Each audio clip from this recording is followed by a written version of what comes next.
Our friends in blue turned up at the garage I owned in the form of two officers in a patrol car. I watched them surreptitiously from my position under the hoist. It was unusual to see such happy-looking policemen. Their expressions turned more serious as they approached me. They confirmed my identity and said they'd some bad news for me.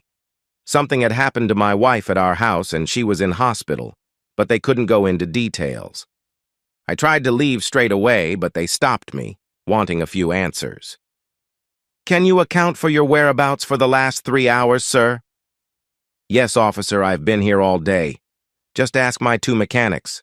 Sorry, I did slip off for 10 minutes around 11 a.m. to get us coffees." One of the policemen wandered over to talk to Mike and Pete.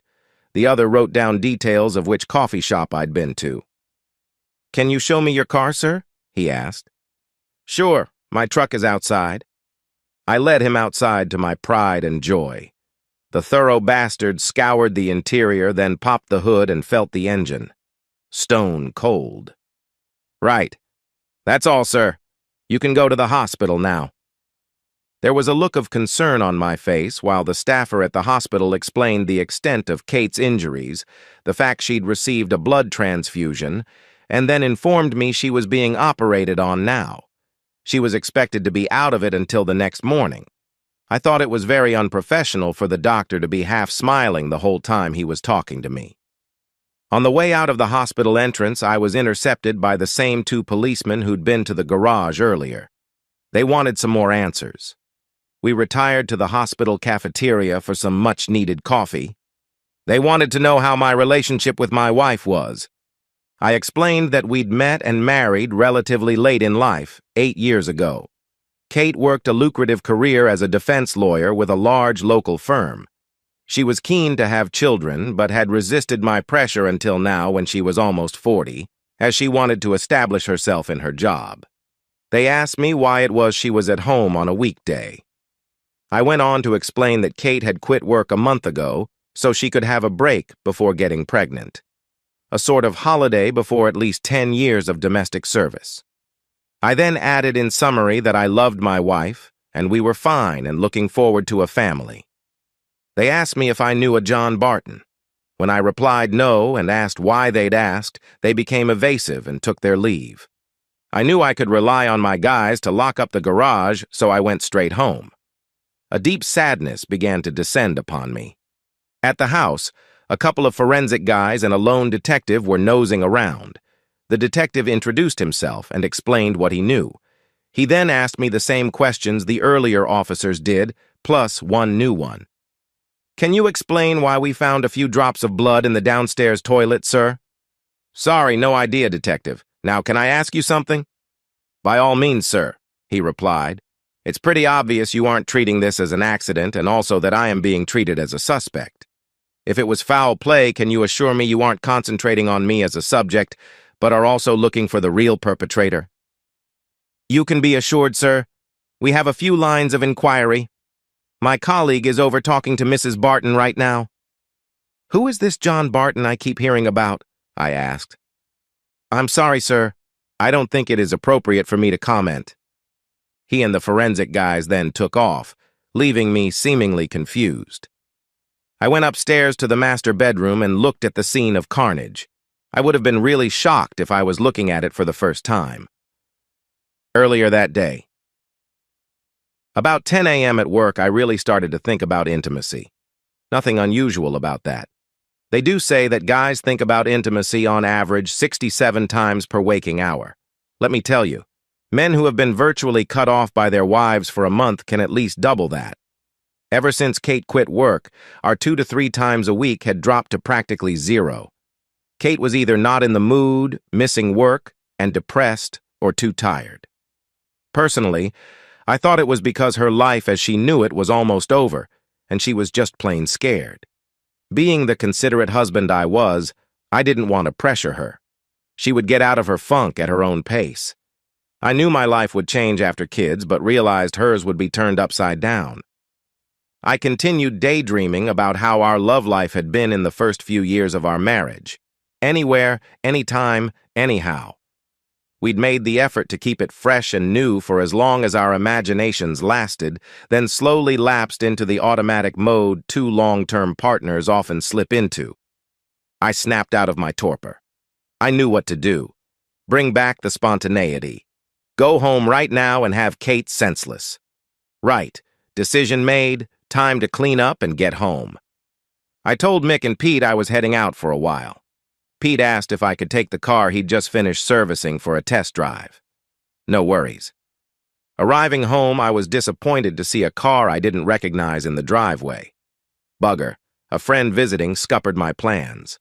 I decided to go in anyway. Maybe the friend could be encouraged to leave and my plans could be salvaged. With no suspicions or attempts at stealth, I opened the front door. Immediately my hackles rose and I knew my marriage was over. The obvious sounds of enthusiastic sexual activity were literally booming down the stairs. It was almost a reflex action to take out my phone and start recording the video. Whenever a customer delivered a car to the garage, I always made a quick video log so we couldn't be accused of scratching it. With my heart racing, I sprinted up the steps and with video at the ready looked in the master bedroom door. Yes, it was Kate. And yes, it was some guy I didn't recognize messing her with gusto on our bed. Fighting every instinct I possessed to pounce and kill, I turned away. I can truthfully say it was the hardest thing I have ever done in my life.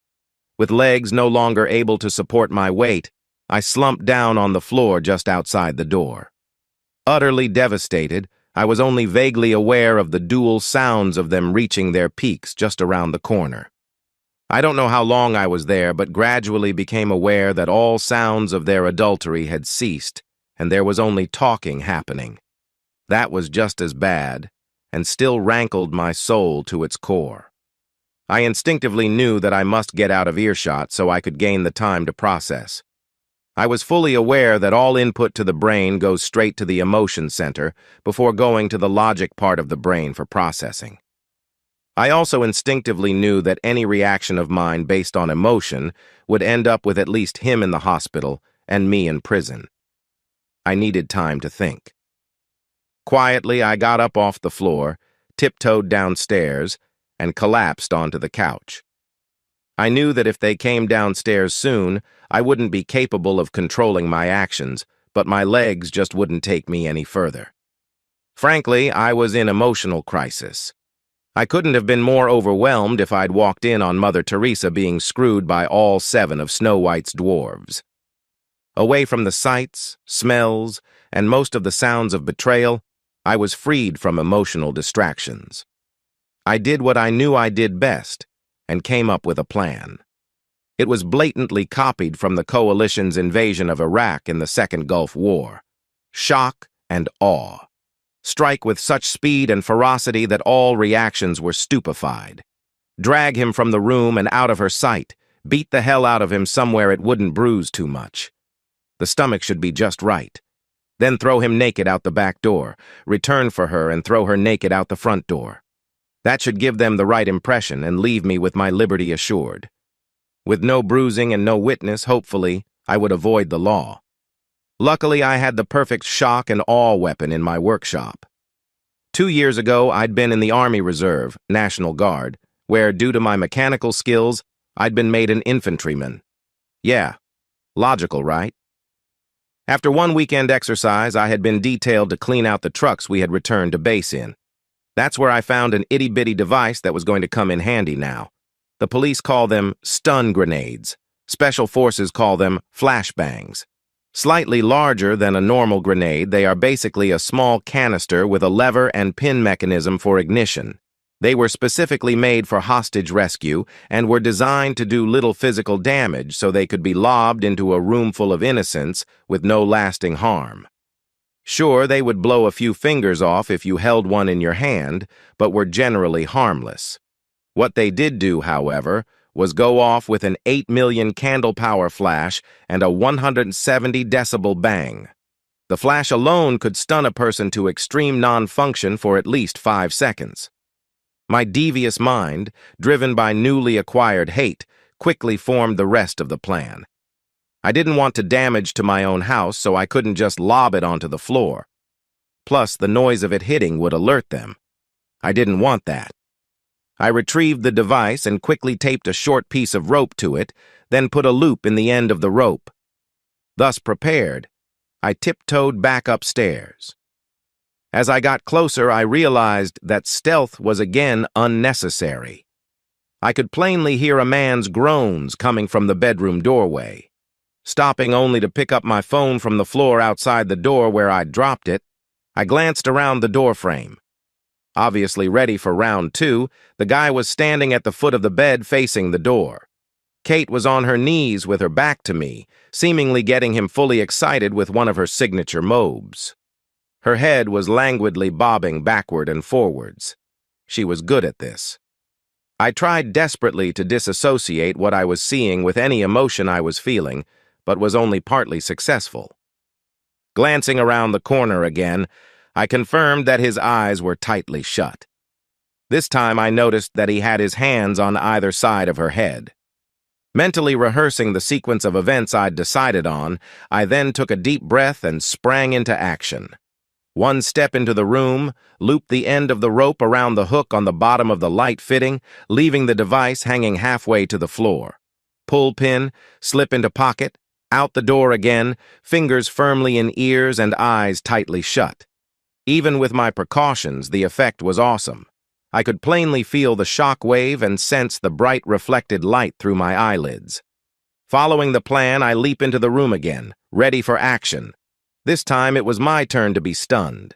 I don't know exactly what I expected to find, but it was nothing like the scene that confronted me. Mr. Anonymous was sprawled on his back on the bed with blood absolutely fountaining from his groin. Either nature had been extremely unkind to him, or there was some of his equipment missing.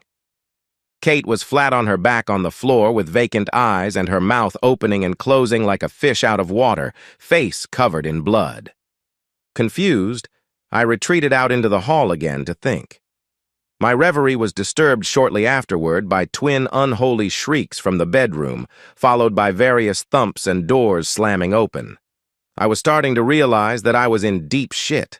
My plan had gone badly right. Sorry, I meant wrong there.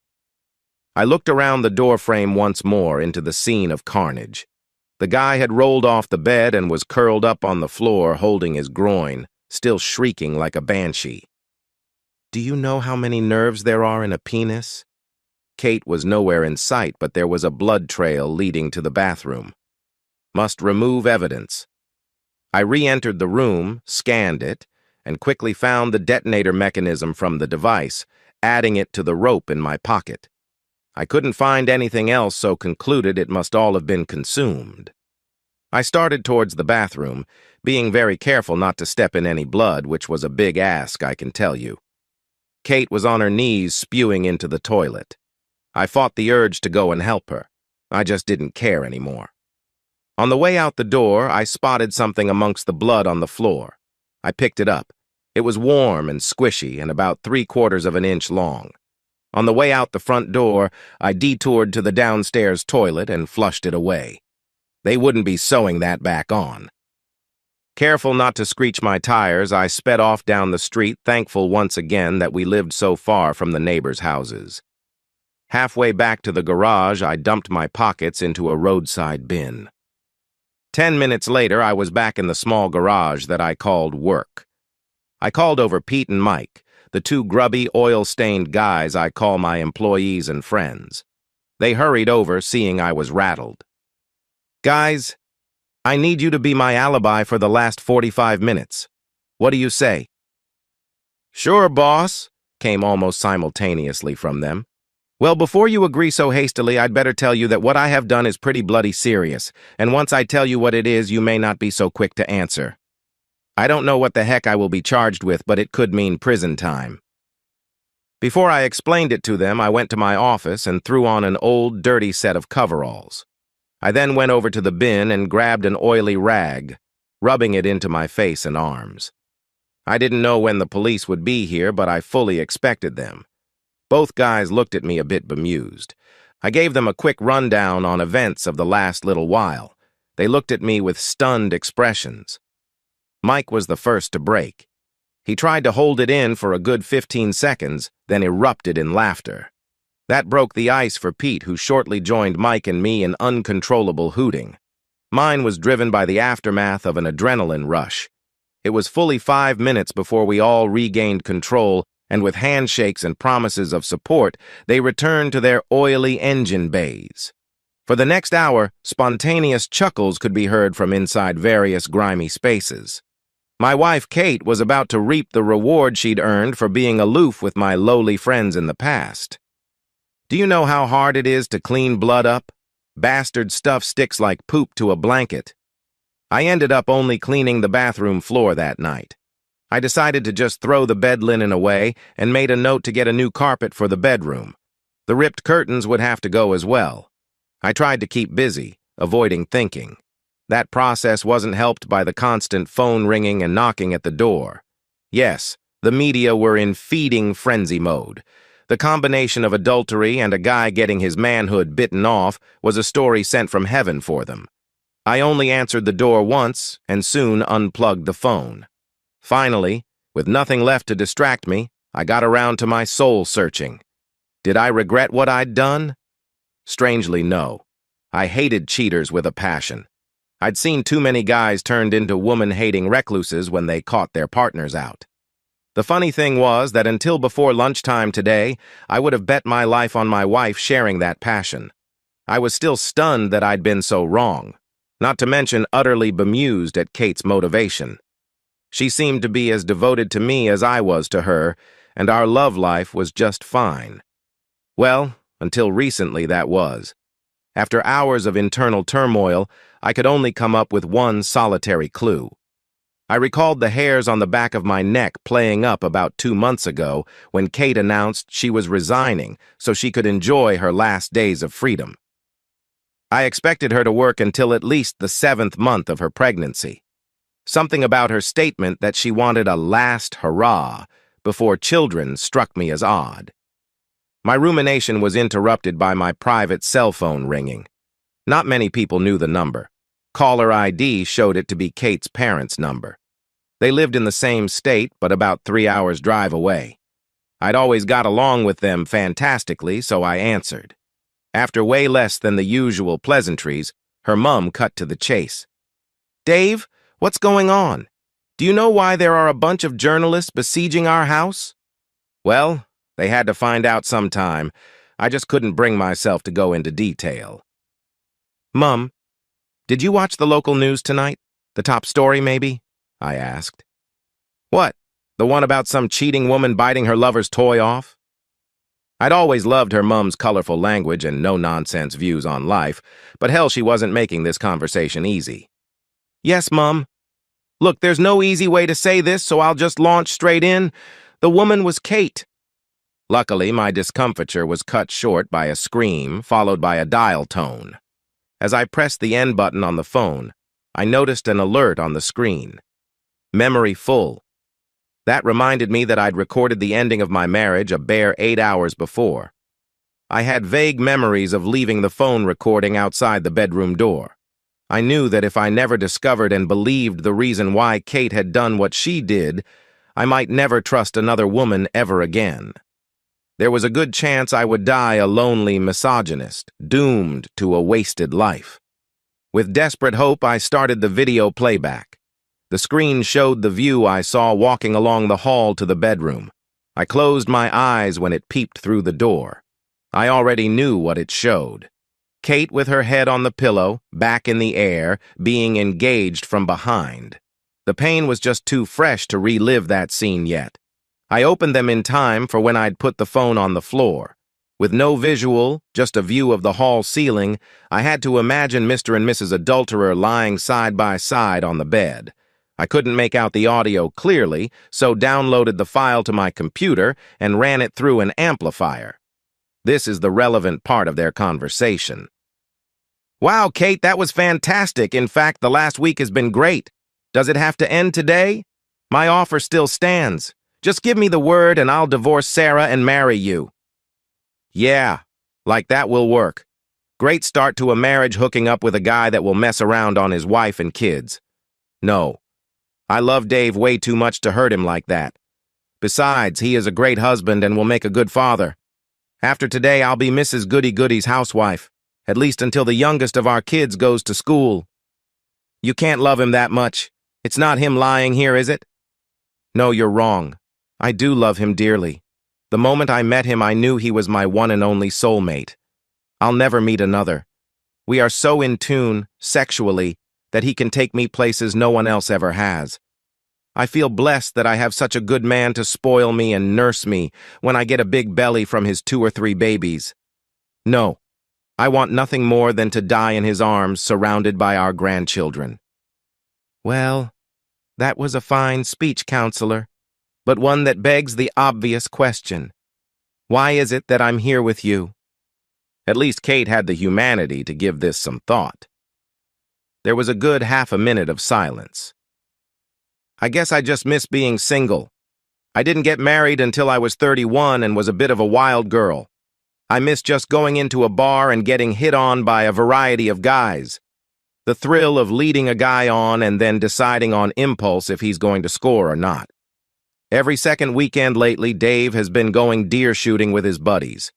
3 weekends ago, I decided to go for a trip down memory lane and hit a bar. That led to a one-night stand, which was kinda all right but unsatisfying.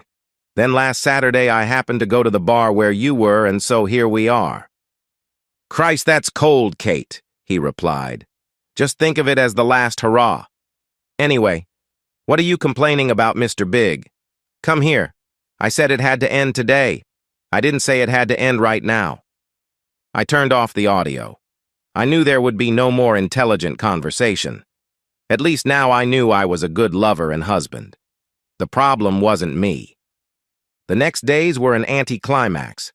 After 2 days, the reporters demobbed and left my quiet street. I did get a phone call from a hospital administrator passing on a message that Kate would like some of her pajamas. I passed on that one. She could put up with those humiliating hospital-issue gowns. 2 days later, her father rang me. He apologized for his daughter's behavior and hoped I would stay in touch. To try to sweeten the deal, he reminded me that he did have another daughter, and she was recently divorced. Sorry, Dad, just too weird. 4 days after the event, it was back on the news again. Mr. Not-So-Big was released from the hospital. The journos had done some digging and exposed him as a serial cheater. Thus, they took some delight in announcing that although the surgeons managed to sew his manhood back on, it was very unlikely that it would achieve at least one of its designed functions. At the end of that week, I received a surprise visitor.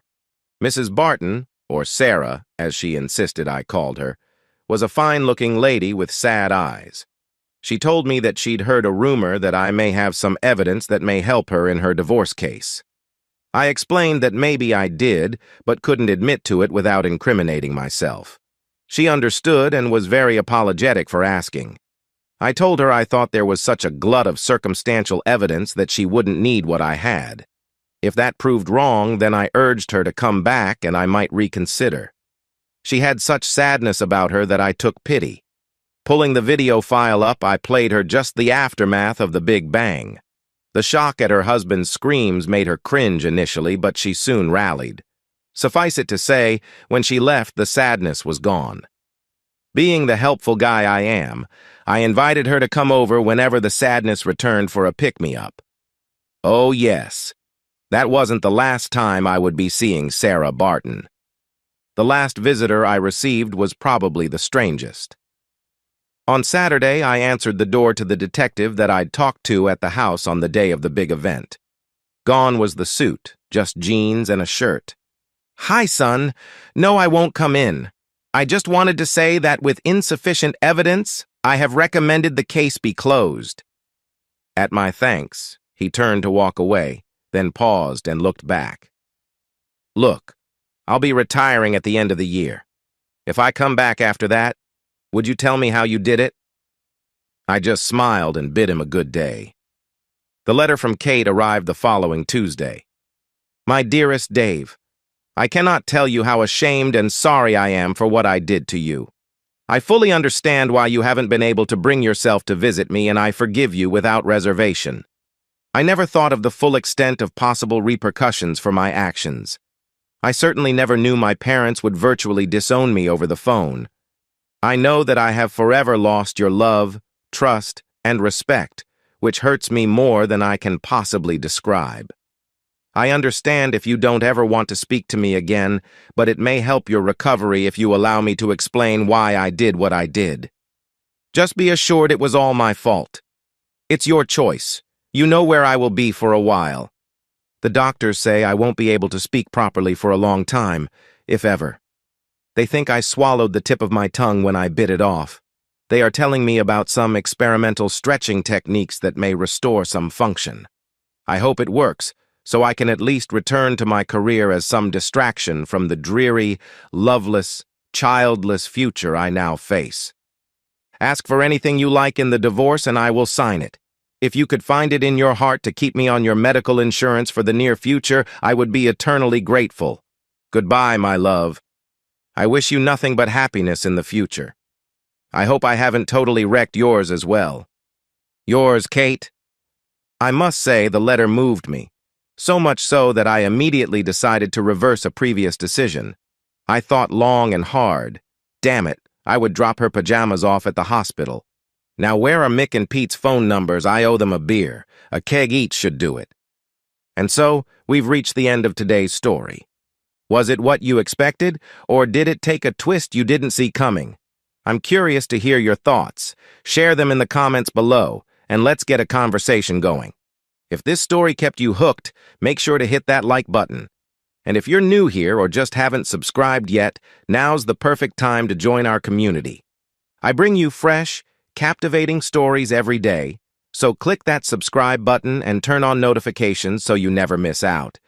Thanks for watching, and I'll see you in the next one.